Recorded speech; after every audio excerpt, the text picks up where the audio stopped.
Rain-X wipers are the #1 wiper blades in America. That means all kinds of drivers choose Rain-X. Big drivers in small cars choose Rain-X. Small drivers in big cars choose Rain-X. Drivers with long hair and short commutes choose Rain-X. Drivers with short hair and long commutes choose Rain-X.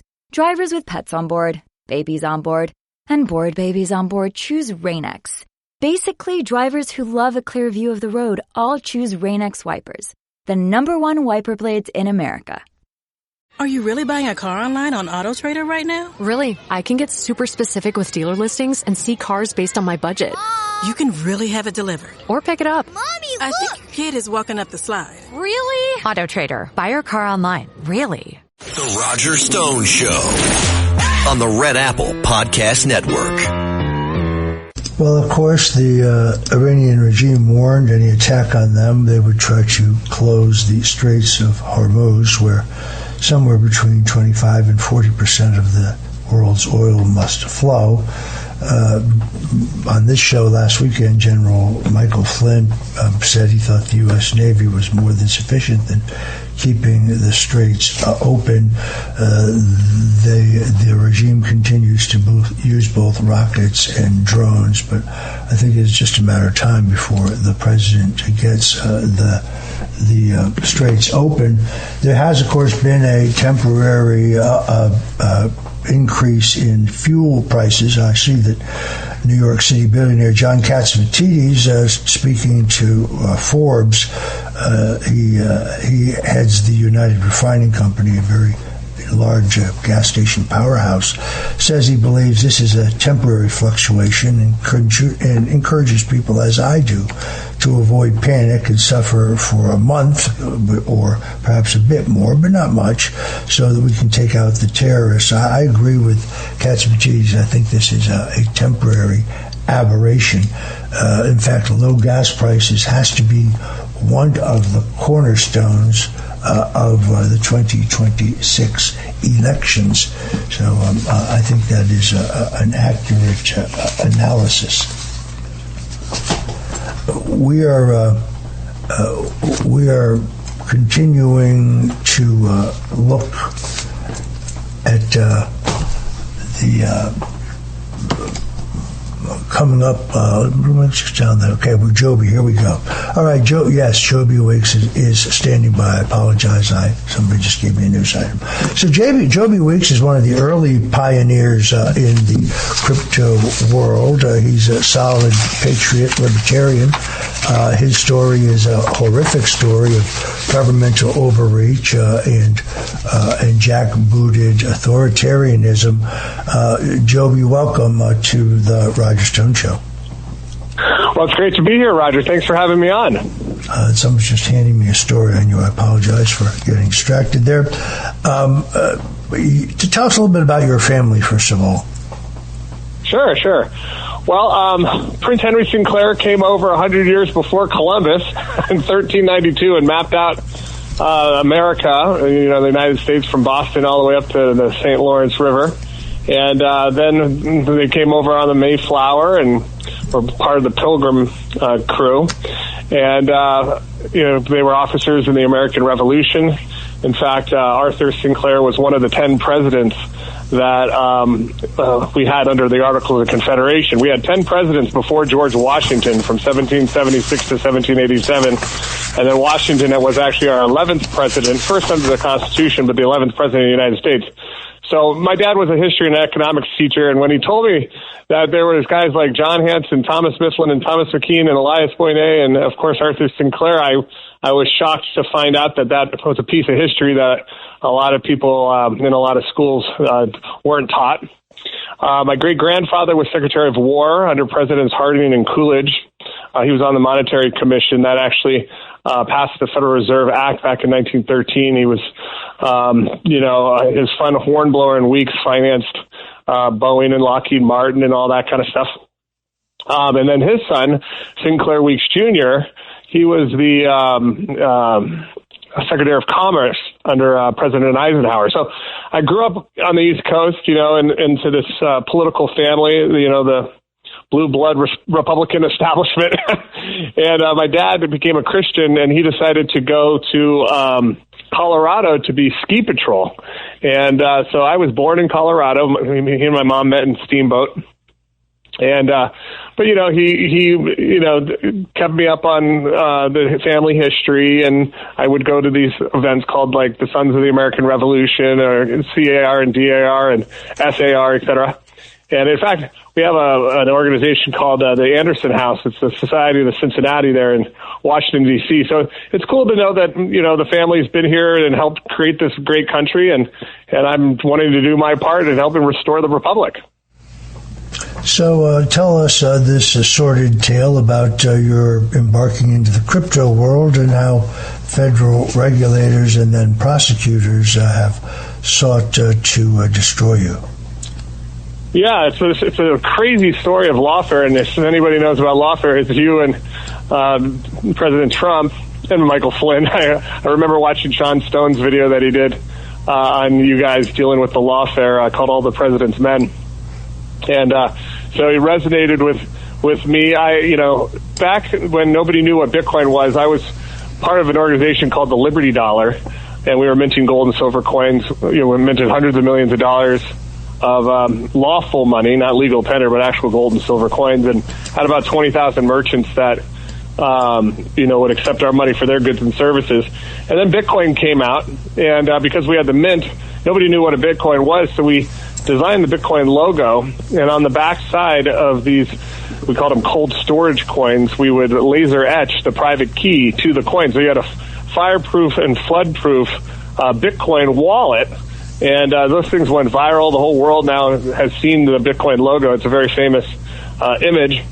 And so I was very excited about the technology behind Bitcoin, the blockchain, how with this distributed ledger we can send value across the internet without having to go through a trusted third party like a bank or a government. And it's permissionless and it's open source.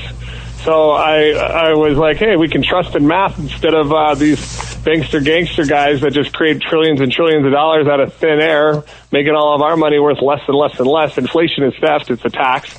And, if you or I printed trillions of dollars, we go to jail because it creates victims. It harms the people that are using the currency because you're destroying the purchasing power of it. And but they do it every day. So I didn't like that system, and I wanted to go back to the Constitution and have lawful money and honest money.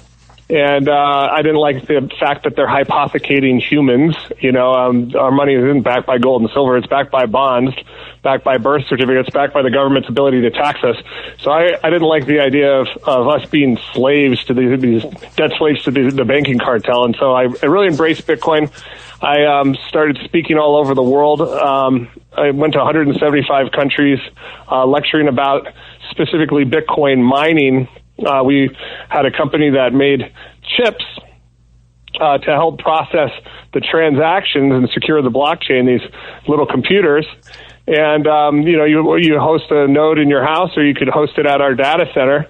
And we would, get a piece of all the transactions that were happening and the newly minted Bitcoins. And so we call it Bitcoin mining. And so I became a vendor to a club called Bit Club. And Bit Club was the fastest private membership association to hit $1 billion in sales, faster than Google and Amazon and Facebook. Not in valuation or market cap, but actual sales. It was huge. They had over 1 million members in 100 different countries. And so I was tasked with flying around the world, setting up big data centers. I built the largest Bitcoin mines in the world, and they took in about $700 million and mined 92,000 Bitcoins and 500,000 Ethereum, which is worth today over $10 billion. And instead of getting put on the cover of Time magazine, they kidnapped me. It was crazy. I think you were caught in what the Justice Department denies was Operation Choke Point 2.0, in which anybody with innovative ideas about an alternative monetary system, one not tightly controlled by the government, was set up, targeted, in many cases prosecuted. I mean, BitClub, as I understand it, operated legitimate mining hardware, meaning the project was not entirely fictitious, as federal prosecutors claimed. Between 2014 and 2019, cryptocurrency regulation was still evolving, and many projects sold mining contracts or hash power shares. This was not uncommon. Your business structure was not common. No, I think you were targeted in a classic case of overreach. But just because you did crypto marketing doesn't mean you automatically engaged in some type of fraud. Right. Well, there was no victims. There's no injured party. No one was standing to sue. Everybody was getting paid Bitcoin every single day until the day the government came in with machine guns and kidnapped us and stole everybody's money and all the equipment. That equipment was generating $5 million a day in Bitcoin, and they stole it all. And it's been 2,300 days. And that's like $20 billion. It was a huge heist. And I'm sure the guys in the cloud that own the banking system, were feeling a little threatened. This was back in 2019 before there was BlackRock and Goldman Sachs. We didn't have a strategic Bitcoin reserve. And yes, Obama was coming out strong against us. He was deplatforming us. He was debanking us. I'd set up a bank account a week later to get closed down. So when you're on that list, and I was on the list because we were the biggest miners on earth, and I was speaking at all the conferences on stage to thousands of people saying, Social Security is a big Ponzi scam, and the world is run by a bunch of devil-worshipping, child trafficking pedophiles, so they didn't like me. And so they kidnapped me. They denied me bail. They denied me a trial. They tried to hustle my crypto from me. I wouldn't give them the private keys, so then they disappeared me for 11 months. They did diesel therapy on me. They sent me from jail to jail to jail to jail and state to state to state to state. My family didn't know where I was for 11 months, and which is totally unconstitutional. Due process says, if you read the Constitution, it says you get indicted, then you get arrested, then you get bail, then you get a trial, and if after you're convicted at trial by a jury of your peers, then you go to jail, and they don't follow the law at all. They don't follow the Constitution. It's out of the District of New Jersey. They don't understand the meaning of cruel and inhuman under the Constitution. Cruel. I don't even know why they take an oath of office. I don't know why, because they don't ever follow the Constitution. These judges in the District of New Jersey, and we all saw what happened with Alina Habba. I mean, Trump still doesn't have control of the Department of Justice in New Jersey. They tried to put her in 4 months later. The Senate still hadn't confirmed her.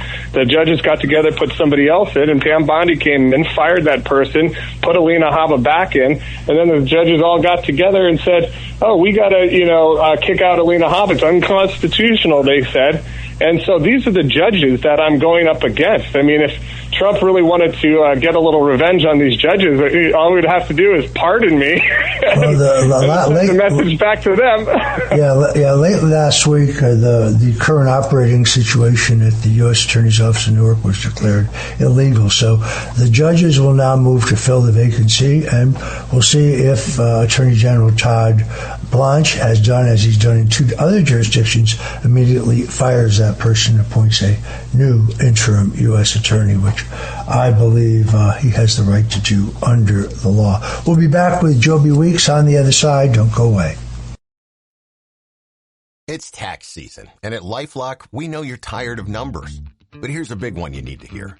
Billions. That's the amount of money in refunds the IRS has flagged for possible identity fraud. Now here's another big number. 100 million. That's how many data points LifeLock monitors every second. If your identity is stolen, we'll fix it guaranteed. One last big number. Save up to 40% your first year. Visit LifeLock.com/podcast for the threats you can't control. Terms apply.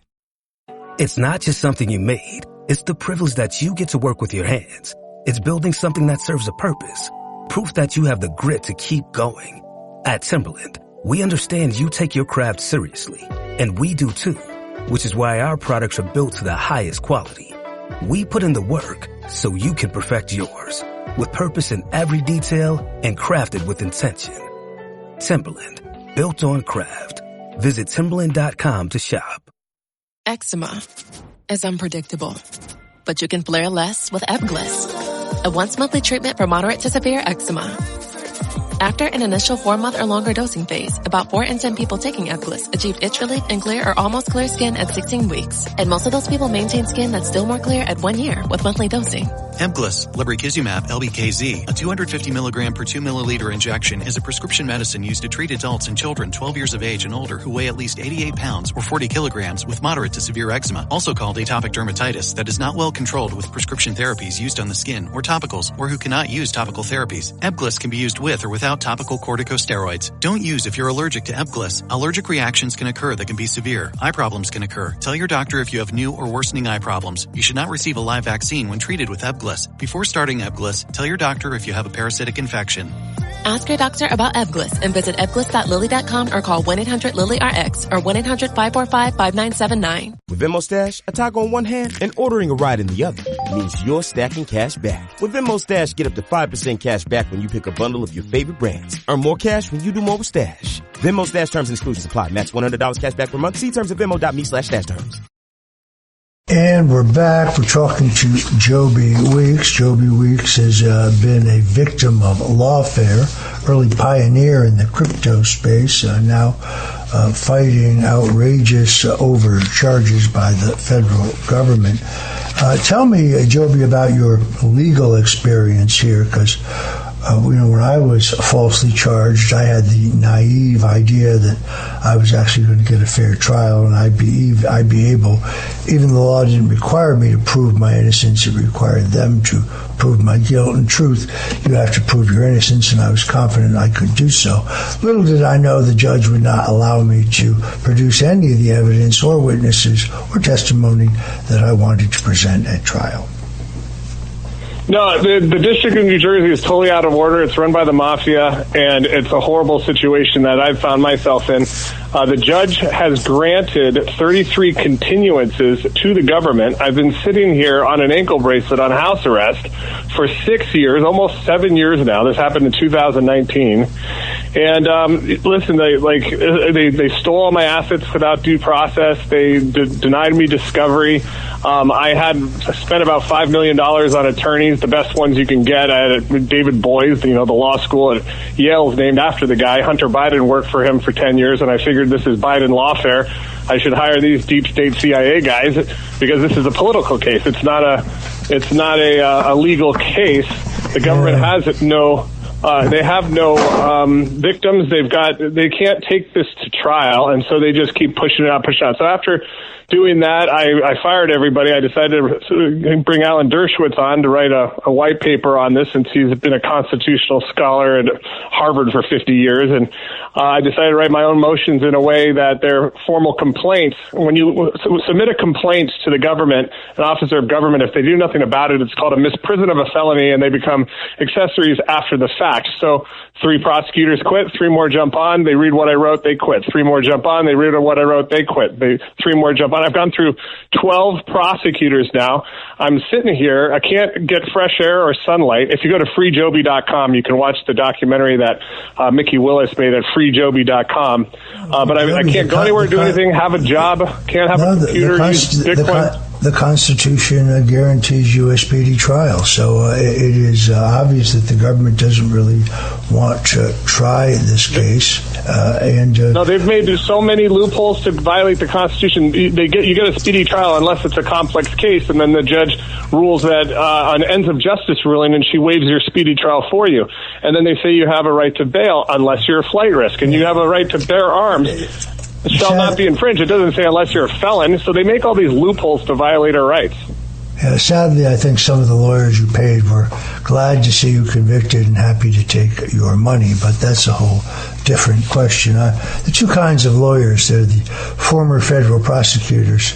They always believe that their client is guilty and their job is to just negotiate the best deal. And then there's a criminal defense lawyer. There's a handful of them in the country who are truly courageous and who will do anything and everything perfectly lawful to get their client off. There's a huge, huge difference. Joby, give us that email address one more time so people can check it out. Sure, it's www.freejoby.com, freejoby.com. If you go there, you can read a little bit about what's going on, watch the 20-minute film, and I brought on Peter Tipkin now, one of Trump's buddies since they were 15 years old. He's one of his attorneys, and he's filled out all the paperwork to ask for a pardon as well. So pray for me. April 16th is another court date I've got coming up here in a month, and I'm trying to get this thing behind me as soon as possible so I can be a great father and get back to working on making America great again. Look, I was saved from federal prison only because I'm redeemed in the blood of the cross. So I pray for you, my brother Joby Weeks, a great patriot, much maligned patriot facing serious jail time when he did nothing wrong. You're listening to The Roger Stone Show right here on the Red Apple Audio Networks, and we'll be right back. Thanks for listening to The Roger Stone Show. You can hear The Roger Stone Show Sunday afternoons at 3. If you like the podcast, share it with your friends and listen anytime at WABCRadio.com and download the WABC Radio app. Hit that subscribe button on all major podcast platforms. Plus, follow WABC on social on Instagram, TikTok, Facebook, and X. See you next time for a new episode so you never have to wonder. What the heck is going on here?